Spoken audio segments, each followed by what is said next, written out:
sur le sujet. Consommer des produits bio est réservé aux personnes les plus riches. Êtes-vous d'accord? Pourquoi?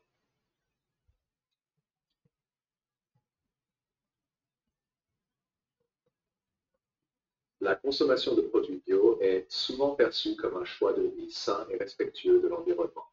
Cependant, il existe un débat sur l'accessibilité de ces produits, car ils sont souvent plus chers que les produits conventionnels. Certains pensent que consommer bio est un luxe réservé aux plus riches. Pour aborder cette question, je vais examiner les arguments pour et contre cette affirmation avant de donner mon avis personnel. Première partie, les arguments en faveur de l'affirmation. 1 minute 30 secondes. 1. Le prix élevé des produits bio. Les produits bio sont généralement plus chers que leurs équivalents conventionnels. Cela s'explique par des méthodes de production plus coûteuses, telles que l'absence de pesticides chimiques, l'utilisation de semences non traitées et des pratiques agricoles plus respectueuses de l'environnement.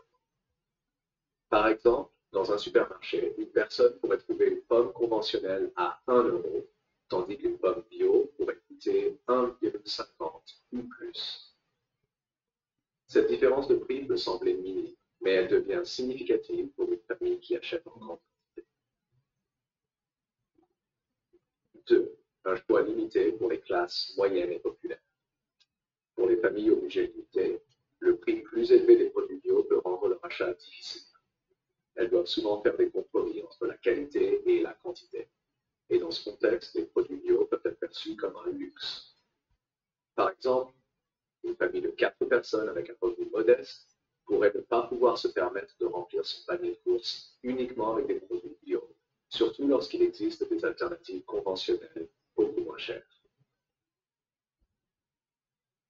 Les habitudes de consommation. Les personnes aux revenus plus élevés ont généralement plus de marge de manœuvre pour faire des choix alimentaires plus coûteux et privilégier des produits bio. Ces choix sont également souvent influencés par une sensibilisation accrue aux questions de santé et d'environnement, des valeurs que les classes aisées sont plus susceptibles de partager et de promouvoir. Par exemple, dans les quartiers aisés des grandes villes, on trouve souvent plus de magasins spécialisés dans les produits bio, reflétant la demande plus élevée de cette clientèle.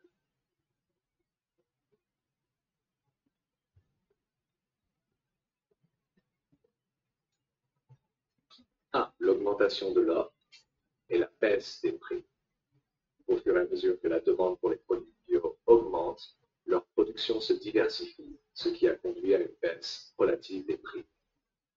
De plus en plus de supermarchés proposent des produits bio à des prix compétitifs, rendant ces produits plus accessibles à une plus large population. Par exemple, dans certains pays, des chaînes de supermarchés ont lancé leur propre marque de produits bio à des prix abordables, permettant à des familles de la classe moyenne d'accéder à ces produits. 2. Les marchés de producteurs et les circuits courts. Acheter des produits bio directement auprès des producteurs ou dans des marchés locaux permet souvent de réduire les coûts en supprimant les intermédiaires. De plus, certains consommateurs optent pour des systèmes de paniers bio livrés directement chez eux, ce qui peut aussi représenter des solutions économiques. Par exemple, un panier de légumes bio acheté directement à la ferme peut coûter moins cher que l'achat des mêmes produits bio dans un supermarché. 3. La sensibilisation et les choix prioritaires. De plus en plus de personnes de toutes les classes sociales sont conscientes des avantages pour la santé des produits bio et choisissent de privilégier ces achats, parfois au détriment d'autres dépenses. Cela montre que la consommation de produits bio n'est pas uniquement une question de revenus, mais aussi de priorité personnelle. Par exemple, certaines familles peuvent décider de réduire leur budget pour d'autres articles non essentiels afin de consacrer une partie de leurs revenus à l'achat de produits bio. Conclusion, mon avis personnel. En conclusion, bien qu'il soit indéniable que les produits bio sont souvent plus chers et donc plus accessibles aux personnes ayant des revenus plus élevés, je ne pense pas que leur consommation soit exclusivement réservée aux plus riches. Avec l'augmentation de l'offre, la baisse des prix et l'émergence de circuits alternatifs comme les marchés de producteurs, de plus en plus de personnes peuvent accéder à ces produits. Je crois que la consommation de produits bio dépend non seulement du revenu, mais aussi des priorités personnelles et des choix de consommation. Il est donc important de continuer à promouvoir des solutions qui rendent les produits bio accessibles à tous. Tout en sensibilisant davantage de personnes aux avantages de ces produits pour la santé et l'environnement.